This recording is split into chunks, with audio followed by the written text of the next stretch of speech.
नमो नमः। प्रियछात्राः, वयम् अद्य रुचिरादिपाठ्यपुस्तकस्य अनुशिक्षणे अष्टमीकक्षायाः एकादशः पाठः सावित्रीबाई फुले इति पाठं पठिष्यामः। पाठस्य नाम यथा अस्ति सावित्रीबाई फुले। तो सावित्रीबाई फुले के जन्म विवरण के बारे में, उनके सुकृत्यों के बारे में, उनके द्वारा जो महान कार्य किए गए हैं स्त्री शिक्षा को लेकर के, उनके बारे में जानने का प्रयास करेंगे। तो शिक्षा हमारा अधिकार है। हमारे समाज में कई समुदाय इससे लंबे समय तक वंचित रहे हैं। उन्हें इस अधिकार को पाने के लिए लंबा संघर्ष करना पड़ा है। लड़कियों को तो और ज़्यादा अवरोध झेलना पड़ता है। प्रस्तुत पाठ इस संघर्ष का नेतृत्व करने वाली प्रातस्मरणीय एवं अनुकरणीय महिला शिरोमणि सावित्रीबाई फुले के योगदान पर केंद्रित है। जैसे गत वर्ष हमने पढ़ा था पंडिता रमाबाई, तो संस्कृत क्षेत्र शिक्षा के क्षेत्र में स्त्रियों को भी संस्कृत पढ़ने का अधिकार है, इस बात के लिए उन्होंने आंदोलन किया था। वैसे ही सामान्य शिक्षा, जो स्त्रियों के लिए सामान्य शिक्षा थी, उसको शुरू करने में सावित्रीबाई फुले का बहुत बड़ा योगदान है। ऊपरी निर्मितम चित्रम पश्यता, यानी कि ऊपर बने हुए चित्र को आप देख रहे हैं, जिसमें कुछ बच्चे पढ़ रहे हैं, एक बोर्ड लगा है जिसमें स्वर लिखे हुए हैं, ठीक है, शिक्षिका जा रही है, तो इस प्रकार की एक क्या है, और लोग हैं जो कुछ उसको पत्थर मार रहे हैं, कुछ उस पर धूल फेंक रहे हैं, ठीक है। तो ये चित्र दिखाई दे रहा है आपको। इदम चित्रम कस्याचित् पाठशालाया वर्तते, किसी पाठशाला का है। इयम सामान्य पाठशाला नास्ति, ये कोई सामान्य पाठशाला नहीं है। इयम अस्ति महाराष्ट्रस्य प्रथमा कन्या पाठशाला, ये है महाराष्ट्र की प्रथम कन्या पाठशाला। एका शिक्षिका गृहात् पुस्तकानि आदाय चलती, एक पुस्तिका घर से, एक जो शिक्षिका है वो घर से पुस्तिका लेकर के चलती है। मार्गे कश्चित् तस्याः उपरि धूलिम कश्चित् च प्रस्तरखंडान् क्षिपति, यानी कि मार्ग में कोई देख रहे हैं आप, जैसे कुछ लोग उस पर पत्थर फेंक रहे हैं, कुछ उस पर धूल फेंकते हैं, ठीक। परम सा स्वदृढ़ निश्चयात न विचलित, फिर भी वो अपनी दृढ़ निश्चय से कभी विचलित नहीं होती। स्वविद्यालये कन्या भी स्वविनोदम आलपंती सा अध्यापने संलग्ना भवति, यानी कि अपने विद्यालय में कन्या भी मतलब कन्याओं के साथ सविनोदम यानी विनोद पूर्वक, मजाक मजाक में, खुशी खुशी, खेलते खेलते ही, आलपंती बात करते हुई, सा अध्यापने संलग्ना भवति, वो पढ़ाने में संलग्न होती है। तस्याः स्वकीयम अध्ययनमपि सहसैव प्रचलति, यानी कि उसका जो अध्ययन है वह भी साथ साथ में चलता है। वो भी इतनी ज़्यादा पूर्ण ज्ञानवानी है ऐसा नहीं है, वो भी थोड़ा बहुत जितना जानती है उतना पढ़ाती है। केयम महिला, कौन है ये महिला? अभी यूयम इमाम महिला जानी था, क्या तुम इस महिला को जानते हो? यमेव महाराष्ट्रस्य प्रथमा महिला शिक्षिका सावित्रीबाई फुले, यही महाराष्ट्र की पहली महिला शिक्षिका सावित्रीबाई फुले है। जनवरी मासस्य तृतीये दिवसे 1831तमे ख्रीष्टाब्दे महाराष्ट्रस्य नायगांव नामने स्थाने सावित्री अजायत, यानी कि जनवरी महीने में सन 1831 में महाराष्ट्र के नायगांव नामक स्थान पर सावित्री का जन्म हुआ। तस्याः माता लक्ष्मीबाई, पिताजी खंडूजी अभितो, यानी कि उसके माता लक्ष्मीबाई और पिताजी खंडूजी थे। नववर्ष देशीया सा ज्योतिबा फुले महोदयन परिणीता, यानी कि जब वो केवल 9 वर्ष की थी तो उस समय बाल विवाह की प्रथा थी, तो 9 वर्ष में ही ज्योतिबा फुले के साथ उसका विवाह करा दिया गया। सोपी तदानीम त्रयोदश वर्ष कल्पः एव आसीत्, यानी कि जितनी अभी लगभग आपकी उम्र है उतने ही वर्ष में उसकी शादी होगी, यानी कि वह भी कौन, ज्योतिबा फुले जिसके साथ उनकी विवाह हुआ, वह भी केवल 13 वर्ष का था। यतो ही सह स्त्री शिक्षायाः प्रबल समर्थकः आसीत्, क्योंकि वह स्त्री शिक्षा का प्रबल समर्थक थे वो ज्योतिबा फुले। अतः सावित्र्याः मनसि स्थिता अध्ययनाभिलाषा उत्साहं प्राप्तवती, इसलिए जो स्त्री शिक्षा के प्रबल समर्थक होने की वजह से सावित्री के मन में जो स्थित अध्ययन की अभिलाषा थी वह उत्साह को प्राप्त हुई, यानी कि वो पढ़ पाई। अतः इतः परम सा साग्रहम आंग्ल भाषाया अपि अध्ययनम कृतवती, तो क्योंकि उस समय अंग्रेजों का शासन था, ठीक है, तो इसलिए इतः परम, इसके बाद, ठीक है, सामान्य शिक्षा प्राप्त करने के बाद साग्रहम यानी कि आग्रह पूर्वक उन्होंने अपने पति से आज्ञा मांगी और आंग्ल भाषा का भी अध्ययन किया।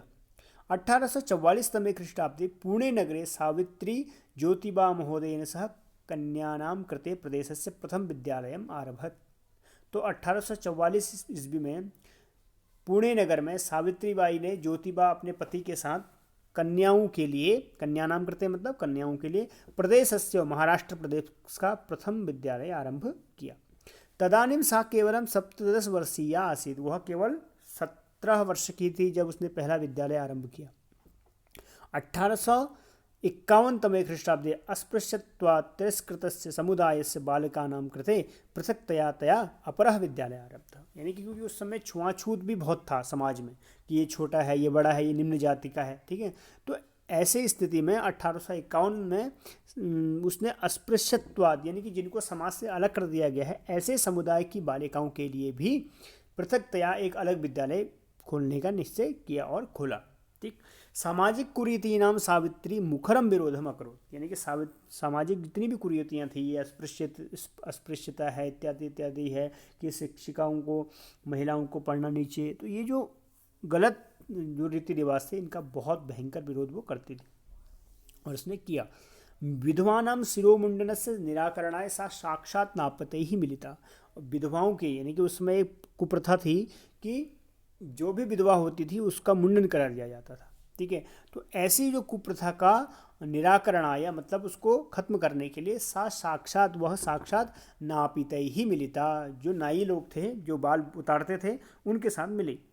फलतः केचन नापिताः अस्याम रूढ़ौ सहभागिताम अत्यजन, और उससे बात करने से क्या हुआ कि कुछ जो नाई थे उन लोगों ने इस रूढ़ी में जो गलत परंपरा थी इसमें सहभागिता करने से मना कर दिया, छोड़ दिया।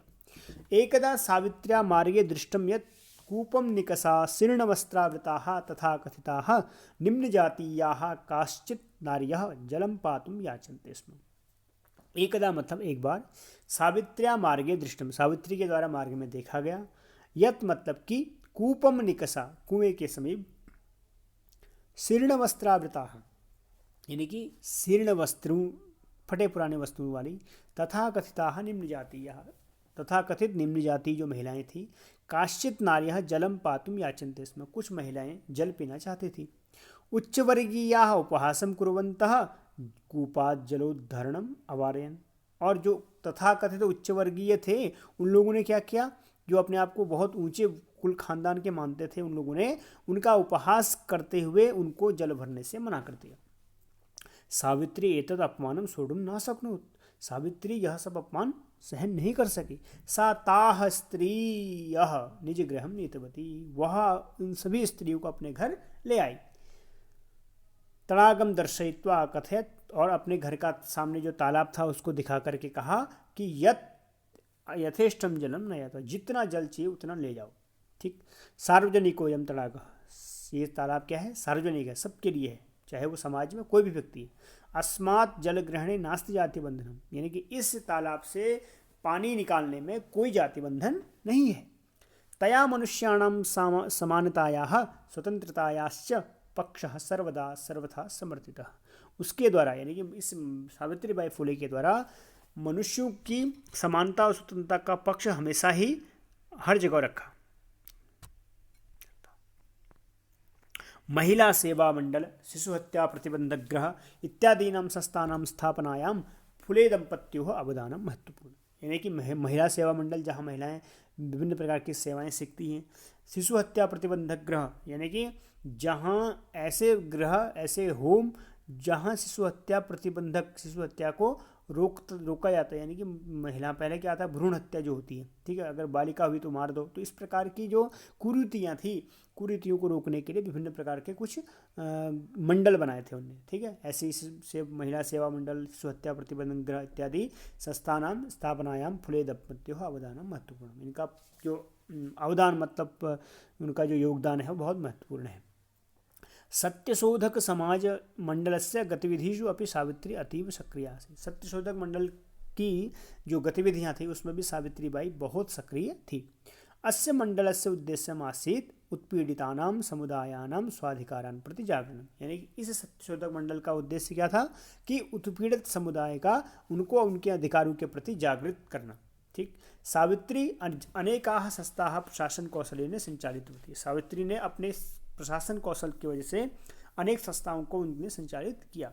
दुर्भिक्ष काले, यानी कि जब क्या था, देखो 1820 की बात है, ठीक है।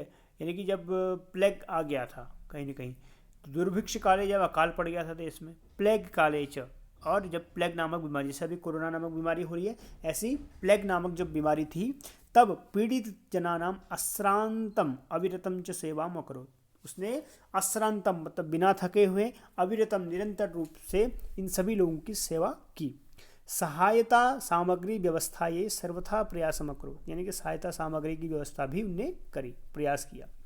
महारोग प्रसार काले, यानी कि जब इस प्रकार से प्लेग, जैसे जो चूहे से रोग उत्पन्न होता था, यानी कि चूहे ने अगर कहीं पर भी हमारे से संबंधित आ गया, जो हमारे आसपास हो गया, या उसके थ्रू हमारे भोजन में या कहीं भी ऐसा कुछ आ गया, तो उससे विभिन्न प्रकार के रोग फैल रहे थे उस समय, ठीक है। तो ये 1820, 1920, अब ये 2020, तो हर 100 साल में एक नई नई बीमारी के रूप में आता था। तो प्लेग भी कहीं ना कहीं तो उसमें एक थी, ठीक है। तो 1820 से लेकर के बहुत लंबे समय तक ये रहा था, ठीक है। तो प्लेग बीमारी, तो 100 साल बाद भी फिर 1920 में भी प्लेग आई थी दोबारा भारत में। तो उसी प्रकार से कोरोना भी एक बीमारी आई है। तो ऐसे जब महारोग प्रसार काल है, यानी कि जब महारोग का महामारी जब फैल रही होती है, उस समय सेवारता सा स्वयं असाध्य रोगिणी ग्रस्ता, लेकिन जब वो दूसरों की हेल्प कर रही थी बहुत ज़्यादा, तो उस जिस प्रकार से अभी जो डॉक्टर्स और नर्सेज हैं, ठीक है, वो लोगों की हेल्प कर रहे हैं, लेकिन कुछ लोग ऐसे हैं जिनको खुद कोरोना हो जा रहा है और वो उससे बच नहीं पा रहे हैं, ठीक है। उसी प्रकार से सावित्री बाई फुले जब लोगों की हेल्प कर रही थी बहुत, ये प्लेग नामक बीमारी से बचाने के लिए, तो इसी असाध्य रोग के कारण से क्या हुई, 1897 में उसका उनकी मृत्यु हो गई। साहित्य रचनाया अपनी सावित्री महीयते। तो ऐसी जो महान नारी थी, उनका क्या हुआ, साहित्य रचना में भी महत्वपूर्ण स्थान है। जैसे तस्याह काव्य संकलन द्वयम, उसकी 2 काव्य संकलन है, क्या है, काव्य फूले और सुबोध रत्नाकर नामक 2 काव्य रचनाएं उन्होंने की हैं।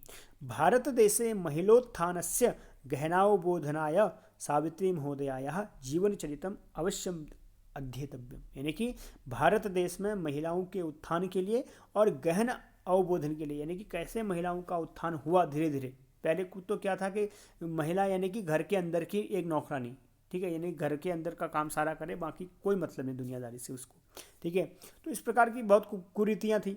तो इन कुरीतियों से उठाने के लिए अगर आपको जानना है तो किस प्रकार हमारा भारत उससे ऊपर उठा, तो हम कहीं ना कहीं सावित्री बाई फुले का जीवन चरित्र हमें पढ़ना चाहिए, जिससे कि हमें बहुत सारी शिक्षा मिलेगी, ठीक है।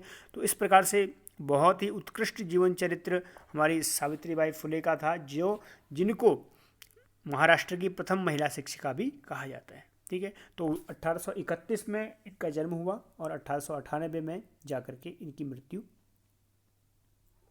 97 में जाकर के इनकी मृत्यु हुई, किससे, असाध्य रोग के कारण से, ठीक है। तो इसके शब्दार्थों को एक बार देख लेते हैं। आदाय मतलब लेकर के, प्रस्तर खंडान मतलब पत्थर के टुकड़े फेंकते थे वो लोग, सविनोदम हंसी मजाक के साथ, आलापंती बात करती हुई, अजायतव पैदा हुई, अभिहितव कहे गए, परिणीतव ब्याही गई, अस्पृश्यता तया मतलब छुआछूत के कारण से, प्रारब्ध मतलब आरंभ किया, निराकरणाय मतलब दूर करने के लिए, रूढ़व मतलब रूढ़ी में, रिवाज में, शीर्ण वस्त्रावृता फटे पुराने वस्त्रों वाली, पातुम पीने के लिए, सोढ़ुम सहने के लिए, उत्पीड़िता नाम सताए हुए का, आश्रंतम बिना थके हुए, महीयते बढ़ चढ़ कर, गहनावबोधनाय मतलब गहराई से समझने के लिए।